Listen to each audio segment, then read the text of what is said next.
بسم اللہ الرحمن الرحیم۔ السلام علیکم ناظرین محترم، کیا آپ کے علم میں ہے کہ یہودی حضرت جبرائیل علیہ السلام کو اپنا دشمن اور حضرت میکائیل علیہ السلام کو اپنا دوست سمجھتے ہیں؟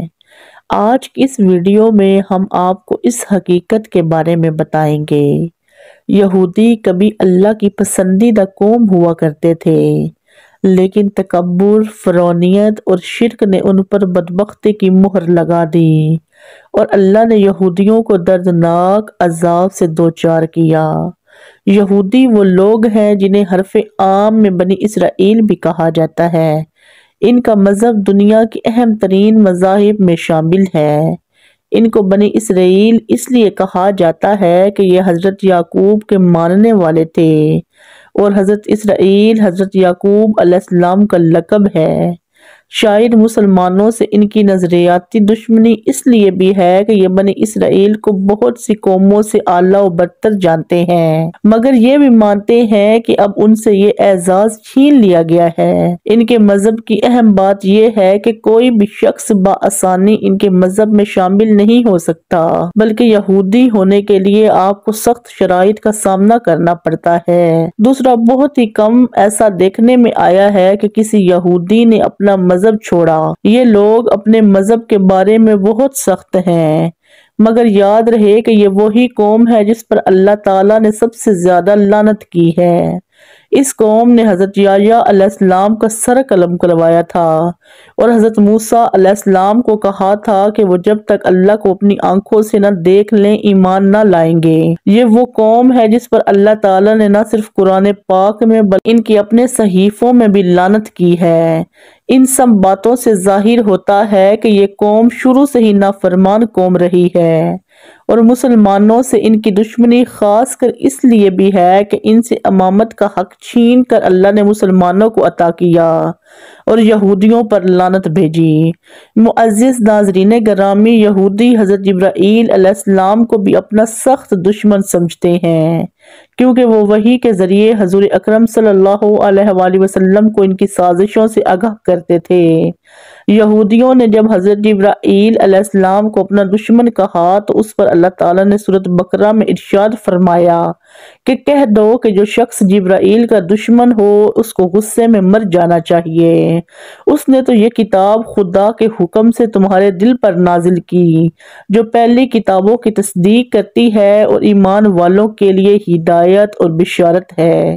تفسیر ابن کثیر میں اس آیت مبارکہ کے حوالے سے لکھا ہے کہ امام جعفر طبری رحمۃ اللہ علیہ فرماتے ہیں کہ جب یہودیوں نے حضرت جبرائیل علیہ السلام کو اپنا دشمن اور حضرت میکائیل علیہ السلام کو اپنا دوست بتایا تھا، اس وقت اس کے جواب میں یہ آیت نازل ہوئی۔ لیکن بعض کہتے ہیں کہ امر نبوت کے بارے میں جو گفتگو ان کی حضور اکرم صلی اللہ علیہ وآلہ وسلم سے ہوئی تھی، اس میں انہوں نے حضرت جبرائیل علیہ السلام کو اپنا دشمن کہا تھا، جبکہ بعض کا خیال ہے کہ حضرت عمر بن خطاب رضی اللہ تعالی عنہ سے ان کا جو مناظرہ حضور اکرم صلی اللہ علیہ وآلہ وسلم کے نبوت کے بارے میں ہوا تھا، اس وقت یہودیوں نے حضرت جبرائیل علیہ السلام کو دشمن قرار دیا۔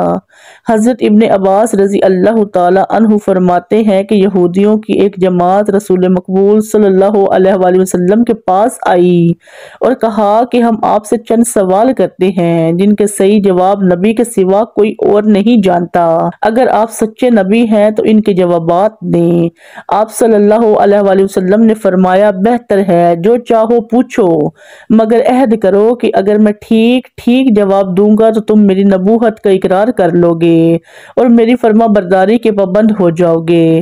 انہوں نے آپ صلی اللہ علیہ وآلہ وسلم سے وعدہ کیا اور عہد دیا۔ اس کے بعد آپ صلی اللہ علیہ وآلہ وسلم نے حضرت یعقوب علیہ السلام کی طرح اللہ عز و جل کی شہادت کے ساتھ ان سے پختہ وعدہ لے کر انہیں سوال کرنے کی اجازت دی۔ ناظرین گرامی، صحیح بخاری میں لکھا ہے کہ جب یہودیوں کو ان کے سب سوالوں کے درست جواب مل گئے تو انہوں نے آخر میں پوچھا کہ اچھا یہ فرمائیے کہ تورات میں جس نبی کی خبر ہے اس کی خاص نشانی کیا ہے اور اس کے پاس کون سا فرشتہ وحی لے کر آتا ہے؟ اس پر آپ صلی اللہ علیہ وآلہ وسلم نے فرمایا کہ اس کی خاص نشانی یہ ہے کہ اس کی آنکھیں جب سوئی ہوئی ہوں اس وقت میں اس کا دل جاگتا رہتا ہے۔ اس گفتگو کے بعد حضور اکرم صلی اللہ علیہ وآلہ وسلم نے یہودیوں سے فرمایا کہ تمہیں اس رب کی قسم جس نے حضرت موسیٰ علیہ السلام کو تورات دی، بتاؤ کیا میں نے ٹھیک جواب دیا؟ سب نے قسم کھا کر کہا کہ آپ صلی اللہ علیہ وآلہ وسلم نے بالکل صحیح جواب دیا۔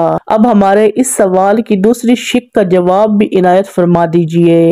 اسی پر بحث کا خاتمہ ہے۔ آپ صلی اللہ علیہ وآلہ وسلم نے فرمایا کہ میرا ولی جبرائیل ہے، وہی میرے پاس وحی لاتا ہے اور وہی تمام انبیاء کرام کے پاس پیغام باری تعالیٰ لاتا رہا۔ سچ کہو اور قسم کھا کر کہو کہ میرا یہ جواب بھی درست ہے۔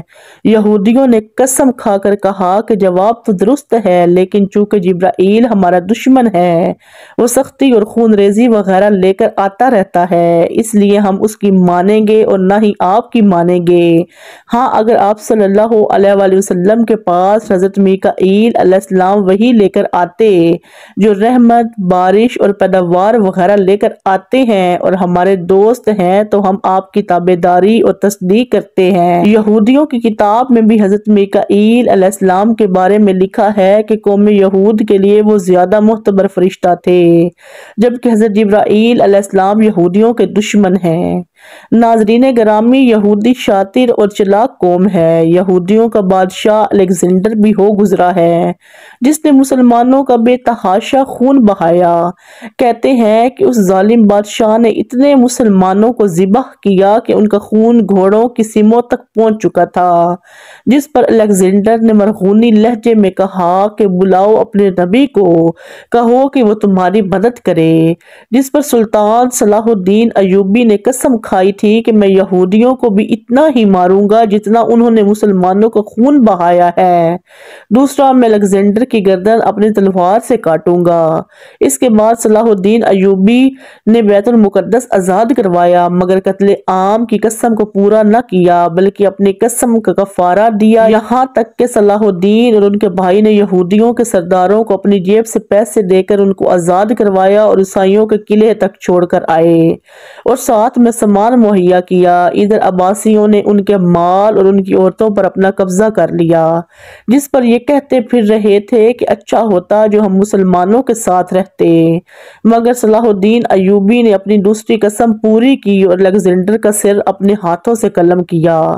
یہودیوں کا اہم مقصد پوری دنیا پر قبضہ کرنا اور اپنا دین سب سے بلند کرنا ہے، تبھی یہ فلسطین آ کر آباد ہوئے تاکہ ان کا کھویا ہوا مقام انہیں واپس مل جائے۔ انہوں نے امریکہ کو سود پر قرضہ دیا اور عباسیوں سے ہاتھ ملا لیا اور اپنی توپوں کا رخ مسلمانوں کی طرف موڑ دیا، بلکہ عالمی میڈیا پر بھی ان کا قبضہ ہے، جس کی بدولت یہ مسلمانوں کے خلاف آئے دن پروپیگنڈا کرتے رہتے ہیں۔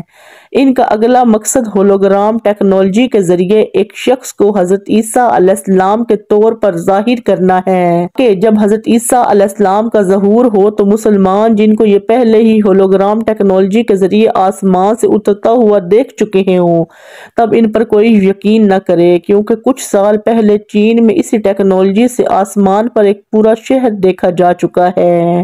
جی تو معزز ناظرین، یہ تھی ہماری آج کی ویڈیو۔ اسی امید کے ساتھ اجازت دیجیے کہ آپ کو ہماری ویڈیو پسند آئی ہوگی۔ ملتے ہیں بہت جلد ایک نئی تاریخی، تحقیقی اور معلوماتی ویڈیو کے ساتھ۔ اللہ حافظ۔